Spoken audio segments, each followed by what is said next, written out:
Mes bien-aimés dans le Seigneur, bonjour. Je vous salue tous au nom de Jésus-Christ de Nazareth.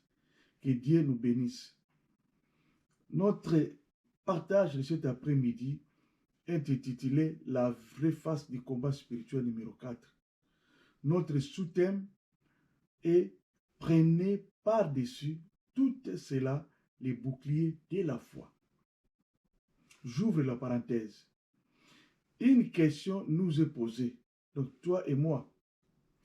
Quels sont les défis auxquels nous sommes confrontés et qui nécessitent de la foi et de la résistance au choc ou dans des circonstances difficiles? Il y a de nombreux défis auxquels nous confrontons dans la vie qui exigent la foi et de la résilience. Absolument, le temps présent peuvent être éprouvants pour nous ainsi que pour notre foi. Les défis et les épreuves de la vie peuvent mettre à l'épreuve la foi de toutes personnes, y compris nos bien-aimés. Cependant, Matthieu 14, 31 est en train de nous dire, beaucoup de temps, nous laissons les tribulations, les persécutions submerger notre foi, à nous sentir découragés et à remettre en question notre relation avec Dieu. La foi chrétienne enseigne que Dieu est présent dans toutes les circonstances de la vie et qu'il est une source de force, de réconfort et d'espoir même au milieu des difficultés. De nombreux chrétiens trouvent du réconfort et de la direction dans notre foi pendant les moments difficiles en se tournant vers la prière, les Écritures et la communauté pour nous soutenir. Oui, il est vrai que les gens peuvent avoir des convictions et des croyances différentes lorsqu'il s'agit de la confiance en Dieu. Luc 12, 45a fait partie des enseignements de Jésus sur la vigilance et la responsabilité des disciples. Les versets mettent en garde contre l'attitude négligente et irresponsable, des comportements inappropriés d'un serviteur qui maltraite les autres et mène une vie de débauche en pensant que son maître tardera à venir. Toyoka kakaka, bateya kakaka, mukolo nini nzamba wako ya, mukolo nini makambo yokokisama. Mais bien aimé, dans telles circonstances, les boucliers de la foi nous permettent de rester fermes dans nos convictions, de résister aux manipulations de l'ennemi et de faire face à des batailles spirituelles en toute confiance et de résister aux tentatives de l'ennemi qui voulait saper notre confiance, notre dépendance en Dieu et de nous tromper. Comme est dit dans Jérémie 17, verset 7, je lis au nom de Jésus, béni soit l'homme qui se confie dans l'Éternel et dont l'Éternel est l'espérance et sa confiance, ou son espoir. Il est comme un arbre planté près des eaux.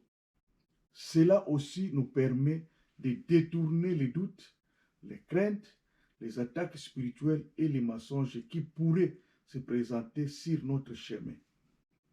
Jean 20, 29 est en train de nous dire, c'est Jésus qui parle, Thomas, parce que tu m'as vu, tu as cru. Heureux ceux qui n'ont pas vu et qui ont cru.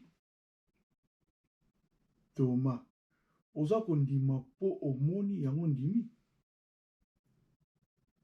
Esengo na oyo amoni te mandimi. Esengo oyo amoni te me atosi. Esengo oyo amoni te me akangami na Yesu. Beaucoup de personnes aiment voir avant de croire. Jésus souligne que ceux qui croient en Dieu et à ses promesses sans avoir vu sont bien heureux et sont bénis. Cela signifie qu'avoir la foi, même sans preuve tangible, est une source de bénédiction et de bonheur. Il encourage donc à avoir une foi ferme en Dieu, même lorsque nous ne pouvons pas le voir physiquement. Mes bien-aimés, si les doutes mènent à des questions, si des questions mènent à des réponses, et si les réponses sont acceptées, alors le doute a fait du bon travail. C'est lorsque les doutes résistent à nous et deviennent un style de vie ou une habitude. En ce moment, les doutes constituent un danger à la foi. Les incrédules ou les indécis, en se tenant dans la foi en Dieu, nous pouvons marcher en toute confiance dans la promesse de Dieu avec audace et confiance dans notre voyage spirituel, en s'appuyant sur ses conseils et sa protection. Le bouclier de la foi est décrit comme une arme défensive. Ils ont combattu la biseau contre toutes les attaques, contre toutes les paroles malsaines, contre toutes les paroles de malédiction. Donc, une arme défensive qui nous protège des flèches enflammées de l'ennemi. Flèches enflammées de l'ennemi, c'est-à-dire ma parole de malédiction, ma onyoso bazo bimisa na minoko na bango. Baekatation nyonso bazali kosala yango na baparole yango babengaka baflèche inflammée de l'ennemi. Mais bien aimé, il s'agit de croire et de s'appuyer sur ses promesses, donc dans la parole de Dieu, dans son caractère et dans sa parole, même lorsque nous sommes confrontés à des défis, des hésitations ou des tentations. Je ferme la parenthèse. Lisons Éphésiens chapitre 6, verset 16. Je lis au nom de Jésus. Prenez par-dessus tout cela les boucliers de la foi avec lesquels vous pourrez éteindre tous les traits enflammés du malin. Mes bien-aimés, dans le Seigneur, avoir les boucliers de la foi comme défense ou armure est très important dans la vie chrétienne. Beaucoup de nos bien-aimés préfèrent avoir une foi ferme, comme dit 1 Corinthiens 16, 13, qui nous dit « Veillez, demeurez ferme dans la foi ». Ils appliquent ça. Parce que demeurer dans la foi, quelles que soient les tribulations, quelle que soit la persécution. Tandis que les autres croient à une prière intense sans la foi. À Sambela Ramakas Mandi Makate. Bazali. Or, Hébreu chapitre 6, verset 6a et Zobanabiso était. Or, sans la foi, il est impossible de lui être agréable. La foi représente la confiance et l'assurance en Dieu et en ses promesses.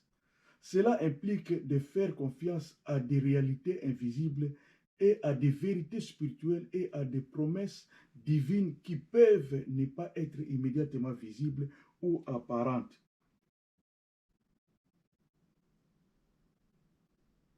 La confiance, avoir la confiance. L'apôtre Paul nous exhorte dans Hébreu. L'apôtre Paul nous exhorte dans Hébreu, chapitre 10, versets 35 à 36, qui nous dit « N'abandonnez donc pas votre assurance à laquelle est attachée une grande rémunération. » Est attachée une grande rémunération. Persévérer dans la foi et garder confiance en Dieu apportera des bénédictions et une grande récompense, sachant que Dieu est avec nous et nous sommes protégés par sa puissance. En mettant notre foi en action, nous pouvons affronter les épreuves de la vie avec courage et persévérance. Tandis que les doutes, y compris l'hésitation, l'interrogation, peuvent être des obstacles majeurs dans la vie spirituelle d'une personne. Mais la foi agit comme un bouclier pour supprimer ces doutes et conférer une liberté intérieure. En plus, lorsque quelqu'un devient complaisant dans sa foi, il peut commencer à négliger des aspects importants de sa relation avec Dieu, tels que la prière, l'étude des Écritures, les services aux autres ou la vie selon les commandements de Dieu. Est-ce que mes bien-aimés, comment est-ce que toi tu es en train de marcher avec Dieu ces derniers temps?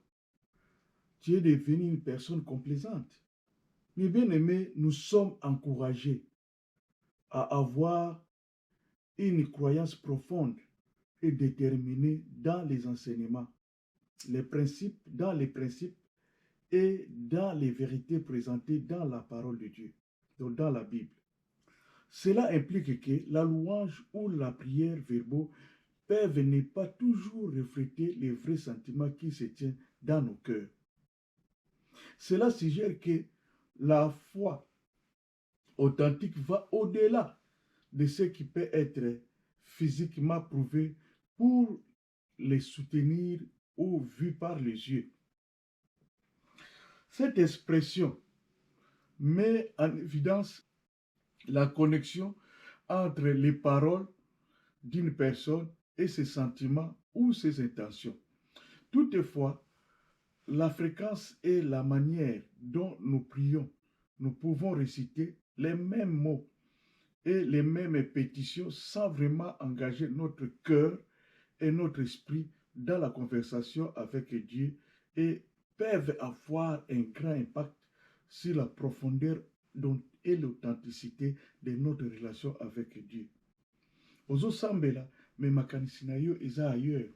Oza penza dans la prière. Éphésiens 6, verset 16b, je lis au nom de Jésus-Christ. Éteindre les traits enflammés. Éteindre les traits enflammés symbolise mettre fin à des intentions malfaisantes et nuisibles, visant à détruire notre foi, notre moralité et notre bien-être spirituel. La foi nous donne la force et le courage de résister aux forces du mal. Cela nous donne la confiance que nous ne sommes pas seuls dans nos luttes et que Dieu est avec nous, nous conduisant et nous protégeant. Grâce à la foi, nous pouvons développer le discernement pour différencier les biens et les mal. Cela nous aide à faire des choix judicieux et à éviter de tomber dans les pièges fixés par ceux qui ont des intentions malfaisantes ou malveillantes. La foi inspire de l'espoir dans nos cœurs, en nous rappelant qu'il y a un but plus grand au-delà des défis immédiats auxquels nous sommes confrontés. Cet espoir alimente la résilience et la persévérance face à la diversité. Bien-aimés dans le Seigneur, il est souvent encouragé pour nous d'étudier activement, de réfléchir et de chercher une compréhension plus approfondie des Écritures afin d'éviter une mauvaise interprétation ou une manipulation des enseignements bibliques. Totangaka liloba.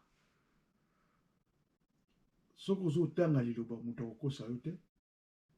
Kozala kaka te bayebisa ko ba verset, mais yo moko pe zala na compréhension nango tangaka liloba à tout moment.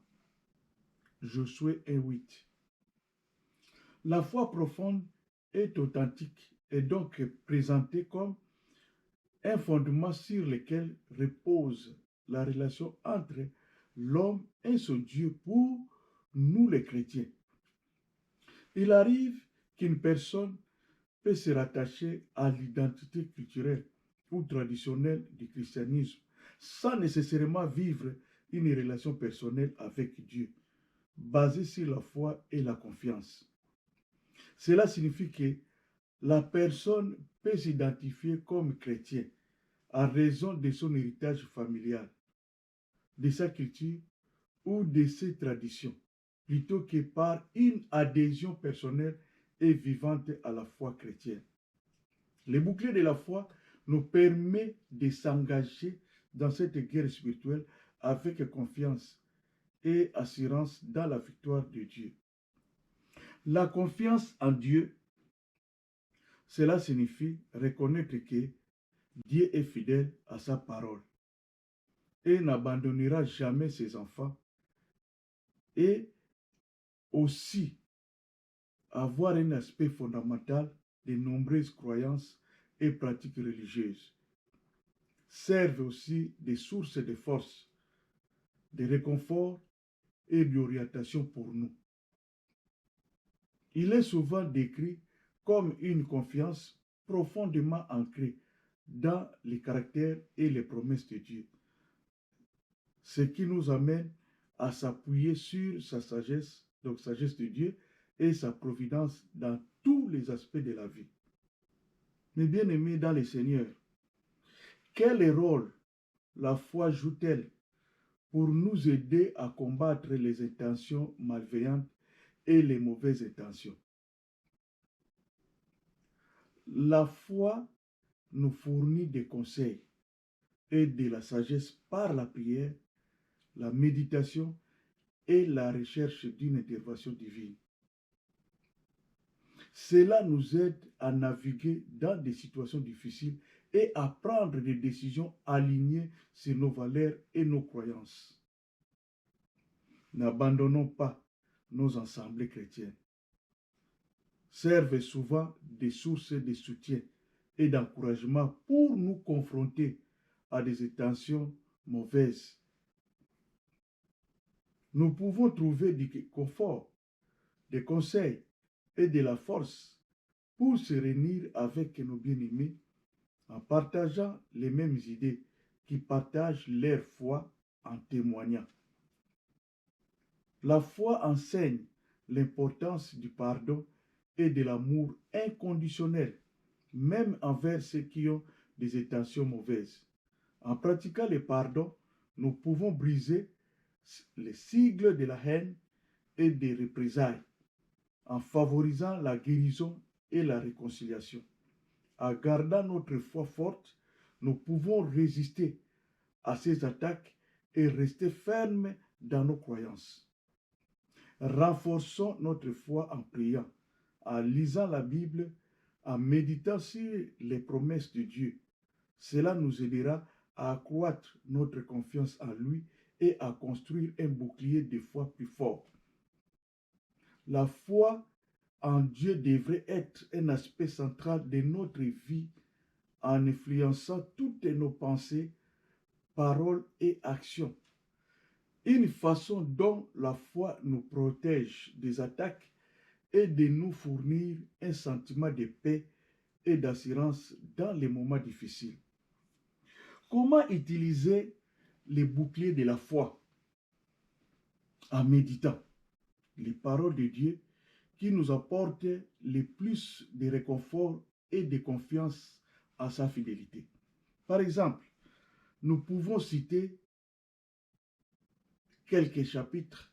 Par exemple, Jérémie 29, 11, Ésaïe 41, 10 à 13, Philippiens 4, 6 à 7, Psaume 23, verset 4, Psaume 34, verset 4, etc., etc.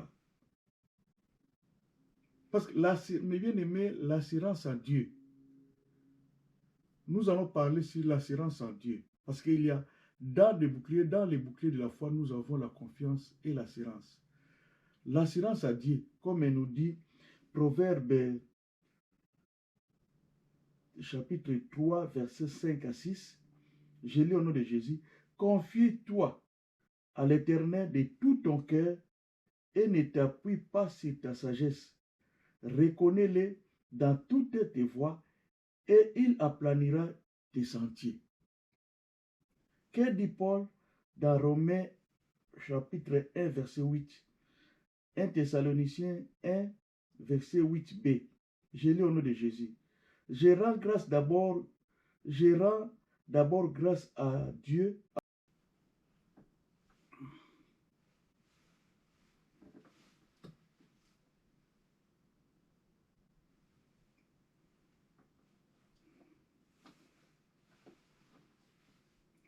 Je lis au nom de Jésus-Christ.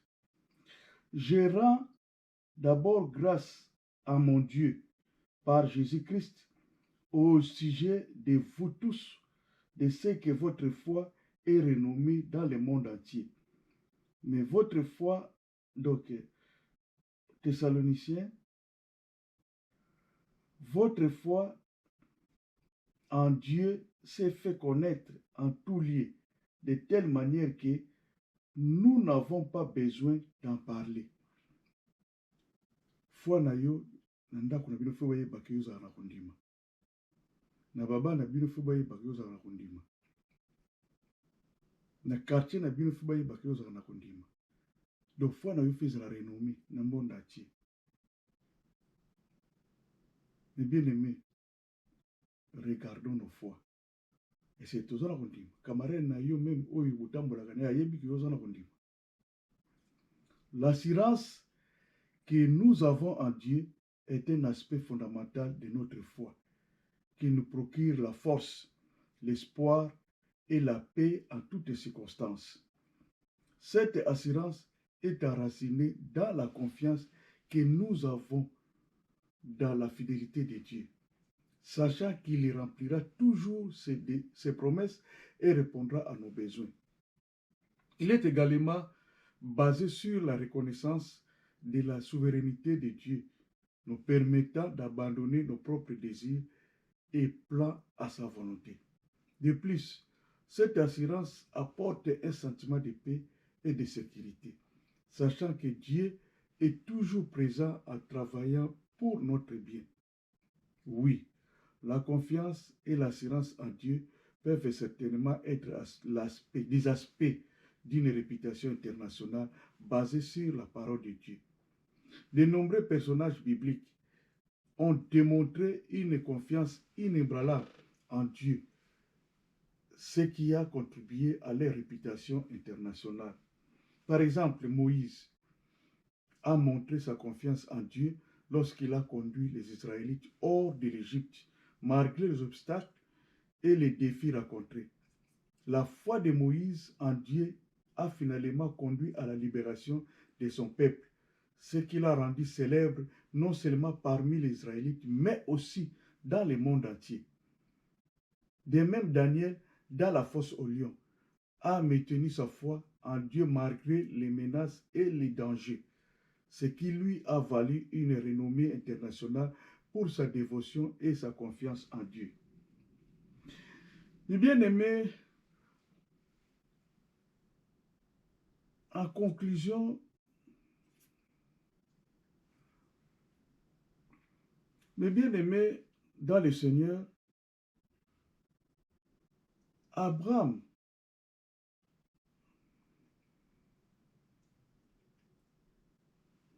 enfin, Abraham, Job, Paul et bien d'autres ont également été reconnus au niveau international pour leur foi, leur confiance et leur assurance en Dieu, ce qui a inspiré des millions de personnes à travers les âges et les frontières.